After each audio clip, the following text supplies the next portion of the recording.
बिहार भूमि सर्वे नया आदेश हुआ जारी। खोया हुआ जमीन वापस पाने की कर लें तैयारी। सर्वे में बहुत सारे लोग अपना संपत्ति खोजने में लग गए हैं। बहुत सारे लोग अपना कागज यानी जमीन का जो कागज है, दस्तावेज हो या खतियान हो या किसी अन्य प्रकार का जमीन का कोई भी डॉक्यूमेंट्स क्यों न हो, वो उसे खोजने में लग गए हैं। ऐसा नहीं है कि सिर्फ आप ही खोज रहे हैं या फिर सिर्फ आपके गांव के लोग खोज रहे हैं। ऐसा नहीं है।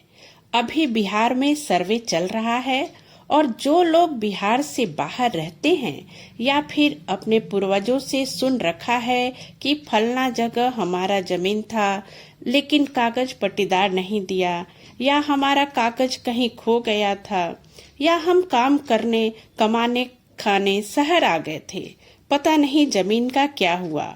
एक दो दिन के लिए शहर से गांव आते भी हैं तो चंवर में जाने का या दूसरे गांव में जाकर अपनी जमीन देखने का समय नहीं मिल पाता है।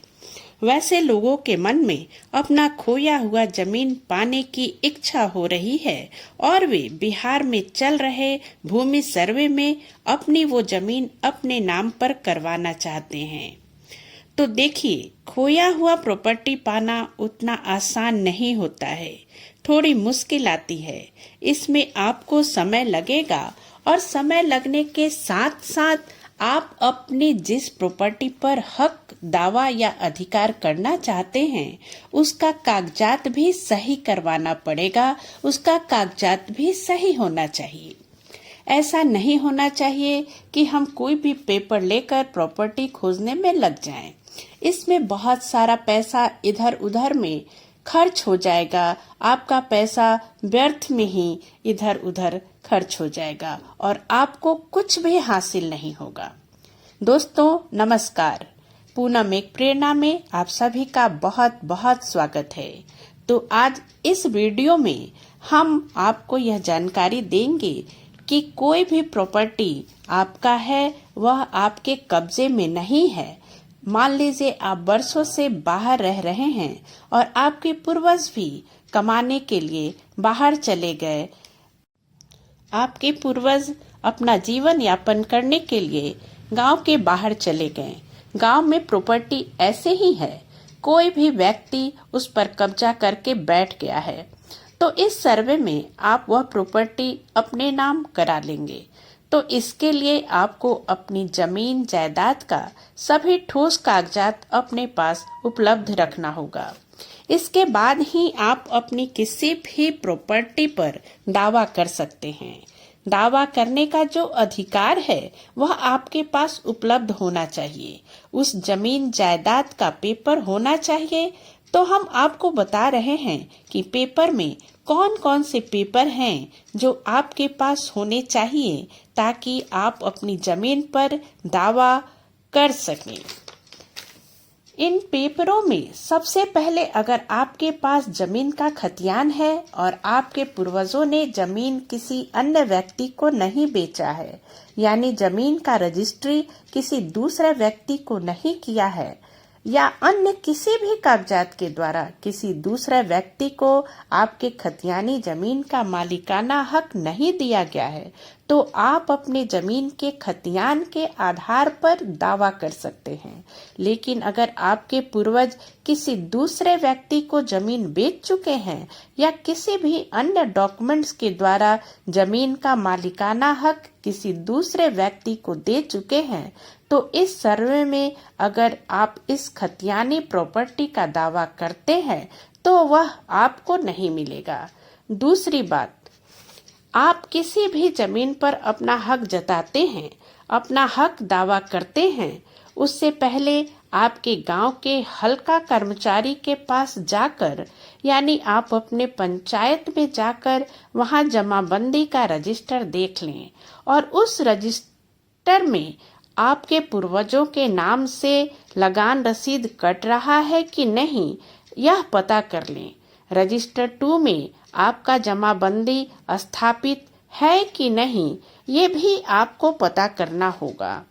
जब ये सब जांच आप कर लेते हैं और उसके बाद आप किसी प्रॉपर्टी पर दावा करते हैं तो वह प्रॉपर्टी आपको इस सर्वे में मिल सकता है, क्योंकि बिहार में जमीन का सर्वे शुरू होने पर हर कोई अपने अपने कागजात के माध्यम से हर प्लॉट पर अपना अपना दावा कर रहा है।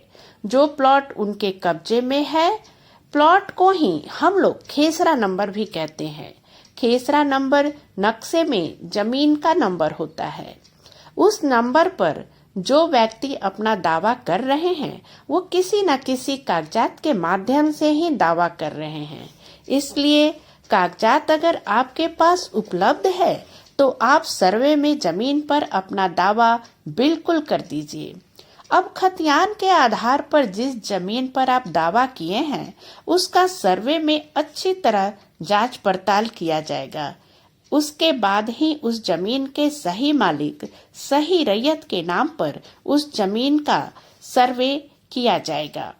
अब मान लीजिए कि आपके पास जमीन का केवाला है, रजिस्ट्री का पेपर है, लेकिन जमीन आपके दखल कब्जा में नहीं है, किसी दूसरे व्यक्ति के दखल कब्जा में जमीन है, तो वो जमीन पर दखल कब्जा किए हुए है लेकिन जमीन का दस्तावेज आपके पास है।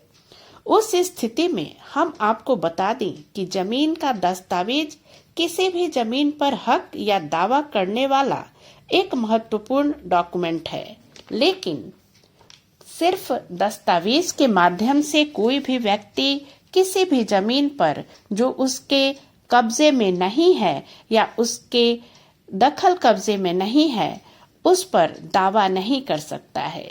दस्तावेज के साथ साथ आपको यह भी सुनिश्चित करना होगा कि उस जमीन का दाखिल खारिज, जिसको म्यूटेशन भी कहते हैं, वह हुआ है या नहीं। अगर दाखिल खारिज भी हो रखा है तो आप जमीन के दस्तावेज के आधार पर सर्वे में अपना दावा करिए। भले ही जमीन आपके कब्जे में नहीं है, जमीन का सर्वे आपके नाम से किया जाएगा। यदि आप खतियानी रैयत हैं और खतियान के आधार पर अपना दावा कर रहे हैं तो यह सबसे सही तरीका माना जाता है। इस स्थिति में यह माना जाता है कि यह खतियानी रैयत है, जमीन पहले इसी का होगा, उसके बाद ही जमीन किसी दूसरे व्यक्ति के पास गया होगा। लेकिन अगर आपके पास सिर्फ केवाला है और आपका दाखिल खारिज नहीं हुआ है तो ऐसे में जमीन सर्वे में आपको परेशानी हो सकती है, क्योंकि केवाला पेपर उतना सही नहीं माना जाता है उस स्थिति में जब कब्जा पोजीशन आपका नहीं हो। क्योंकि जमीन का रजिस्ट्री करने के बाद सबसे पहले दाखिल खारिज होता है और जब दाखिल खारिज होगा और गलत पेपर होगा तो अपने आप ही उसके वाला के आधार पर दाखिल खारिज नहीं होगा। अब इसके बाद हम बात करते हैं ज्वाइंट प्रॉपर्टी के बारे में। अगर खतियान ज्वाइंट है, सभी आदमियों के नाम से है, तो उसका सर्वे कैसे होगा। खतियान में बहुत सारे लोगों का नाम होने के कारण बहुत सारे वंश वृक्ष बन गए हैं, यानी खतियानी रैयत उनके पूर्वज थे और बहुत सारे पटीदार एक खतियान के आधार पर बन चुके हैं। उस खतियान पर आज की तारीख में बहुत सारे लोगों का शेयर बन चुका है और पटीदार लोग वंशावली बनाने को भी तैयार नहीं हो रहा है, ना ही कोई भी फरीक वंशावली पर दस्तखत करने को तैयार हो रहा है। तो हम आपको बता दें कि यदि वंशावली पर सभी फरीक साइन कर देते हैं तो ठीक है, उसके आधार पर अपना अपना शेयर सभी फरीक अपने अपने नाम से सर्वे करा सकते हैं। लेकिन यदि आपका फरीक वंशावली और सहमति से बंटवारा या शेयर पर साइन नहीं करता है तो आपको क्या करना है। देखिए, उस स्थिति में आप लोगों के बीच जो भी मौखिक बंटवारा हुआ है, जिसके आधार पर जितना भी जमीन आपके दखल कब्जा में है, उस सारे जमीन का प्लॉट नंबर यानी सर्वे नंबर में आपका जितना हिस्सा बन रहा है उतना भरकर अब आप अपना प्रपत्र 2 सर्वे में जमा कर दीजिए। और वंशावली खुद से बनाकर स्वघोषणा पत्र के साथ जमा कर दीजिए। जब सर्वे अधिकारी के पास कोई आपत्ति पहुंचेगा तभी वे वंशावली मांगेंगे, नहीं तो वंशावली की जरूरत नहीं पड़ेगी, क्योंकि स्वघोषणा में जिस रैयत के नाम पर सर्वे करवाना है उसी का नाम देना होता है। क्योंकि सर्वे का काम आगे बढ़ेगा तो आपका फरीक भी जमीन अपने नाम से करवाना चाहेगा और उस समय अपने आप ही सभी लोग वंशावली पर साइन कर देंगे, क्योंकि सभी फरीक सभी पट्टीदार की जरूरत है कि सर्वे में संयुक्त खतियान की जमीन सभी फरीक अपने अपने नाम से सर्वे में चढ़वा लें। इसलिए जो सही है वही भरकर सर्वे में स्वघोषणा पत्र जमा कर दीजिए। सर्वे में आपके हिस्से की जमीन आपके नाम पर हो जाएगा, इसलिए घबराना नहीं है। आप लोगों को सही कागज और सही जानकारी के आधार पर अपना दावा पेश कर देना है। इसलिए हम आपको एक बार फिर से बता दें कि यदि आप खतियान के आधार पर दावा करने जा रहे हैं कि आपकी खोई हुई जमीन आपको वापस मिल जाए, तो पहले राजस्व विभाग के रिकॉर्ड रूम से, निबंधन कार्यालय से, अंचल कार्यालय से तथा अन्य सभी जगहों से पूरी जानकारी एकत्र कर लें कि कहीं पूर्व में आपके पूर्वजों ने वह जमीन किसी और को तो बेच नहीं दिया था। उसके बाद ही पूरी तरह आश्वस्त होकर अपना हक दावा पेश करें, नहीं तो आपका दावा खारिज हो जाएगा और आपको बेवजह परेशान होना पड़ेगा और अनावश्यक पैसे खर्च करने पड़ेंगे। साथ ही जिस व्यक्ति के विरुद्ध आप जमीन का दावा करेंगे उससे आपके संबंध भी बिना वजह के खराब हो जाएंगे, क्योंकि उसे भी परेशान होना पड़ेगा। और अगर आप केवाला के आधार पर अपना दाखिल खारिज के बाद ही अपना हक दावा पेश करेंगे, भले ही उस जमीन पर आपका दखल कब्जा नहीं है, लेकिन अगर आपके पास सिर्फ केवाला है तो इस केवाला के आधार पर आप दावा करेंगे तो सर्वे में आपका दावा खारिज हो जाएगा।